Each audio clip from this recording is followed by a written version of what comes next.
সিরিয়াকে আরেক সৌদি আরবে পরিণত করার পরিকল্পনা করেছেন দেশটির বিদ্রোহী সংগঠন হায়াত তাহরির আল শামের প্রধান আহমেদ আল শারা ওরফে আবু মোহাম্মদ জোলানি।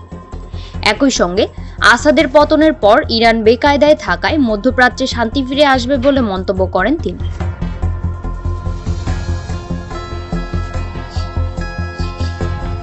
বাশার আল আসাদের পতনের মধ্য দিয়ে সিরিয়ায় নতুন সূচনার পথ তৈরি করেছে বিদ্রোহী সংগঠন হায়াত তাহরির আল শাম। সিরিয়াকে আরেক সৌদি আরবে পরিণত করার স্বপ্ন দেখছেন আহমেদ আল শারা ওরফে আবু মোহাম্মদ জোলানি। যুদ্ধবিগ্রহের কালো অধ্যায়ের যুগ দামেস্কে আর কখনোই ফিরে আসবে না বলে আশ্বাস দিয়েছেন এই ডিফ্যাক্টো নেতা। মধ্যপ্রাচ্য ভিত্তিক গণমাধ্যম আশরাক আল আউসাদকে দেয়া সাক্ষাৎকারে তিনি জানান, আসাদের পতনের মধ্য দিয়ে ইরান বিপদে পড়েছে। তেহরান সিরিয়ার ভূমিকে ব্যবহার করে আরবের বিভিন্ন দেশের মধ্যে যুদ্ধ পরিস্থিতি তৈরি করছিল বলে অভিযোগ করেন তিনি।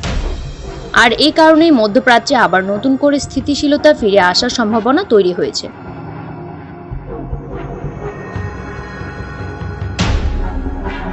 নতুন সিরিয়ার শাসনভার এখন অন্তর্বর্তী সরকারের হাতে থাকলেও দেশের সব সিদ্ধান্তের কেন্দ্রবিন্দুতে এইচটিএস। এই কারণে পালিয়ে যাওয়া আসাদ সরকারের রেখে যাওয়া সেনাবাহিনী ও নিরাপত্তা কর্মীরা এইচটিএস এর কাছে অস্ত্র সমর্পণ করেন। সিরিয়ার ডিফ্যাক্টো ক্ষমতাসীন কর্তৃপক্ষের সঙ্গে সমঝোতার উদ্দেশ্যেই আসাদ বাহিনীর এমন পদক্ষেপ বলে জানান তারা। এদিকে স্থানীয় সময় শনিবার সিরিয়ার উত্তর পূর্বাঞ্চলে তুরস্কের ড্রোন হামলায় নারীসহ বেশ কয়েকজন নিহত হয়েছেন।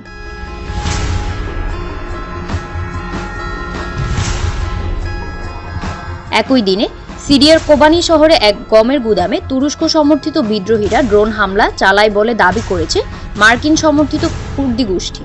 ইসরায়েলি গণমাধ্যম জানায়, নেতানিয়াহুর সেনারা দীর্ঘ সময়ের জন্য সিরিয়ায় অবস্থান করবেন। নতুন সিরিয়ায় স্বাধীনতার আনন্দের মধ্যে ইসরায়েলি সেনাদের অবস্থান জনগণের মধ্যে শঙ্কার জন্ম দিয়েছে বলে জানিয়েছে বার্তা সংস্থা রয়টার্স।